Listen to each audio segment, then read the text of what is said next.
तर जय महाराष्ट्र मित्रांनो, आज कसं आहे ना, आज सकाळ सकाळी चतुर्थी होती म्हणून आम्ही चाललो आता आज ते गणपती बाप्पांच्या मंदिरावरती. इथं आल्यावरती कळलं बाई, एकदम तर गर्दी होती. गेल्या गेल्या डायरेक्ट रांगेतच लागायचं होतं म्हणजे भाऊ बारीत. गेल्या गेल्या बारीतच लागलो बाई आम्ही डायरेक्ट. आणि आतमध्ये येऊन बघतो तर चौकून त्यांनी कंपाऊंड केलेलं होतं जाळीचं, म्हणजे गर्दी व्हायची विषयच नव्हता. आणि हे आपलं मंदिर होतं.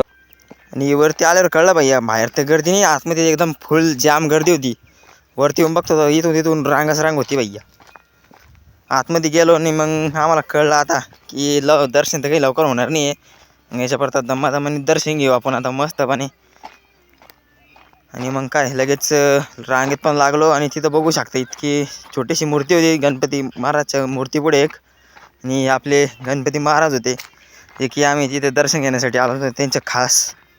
त्यांचं दर्शन झाल्यावरती आम्ही बाहेर आलो आणि अचानक आमच्या डोळ्यात इतकं ऊन पडलं ना, इथं इतकं ऊन होतं बाहेर डायरेक्ट खतरनाक.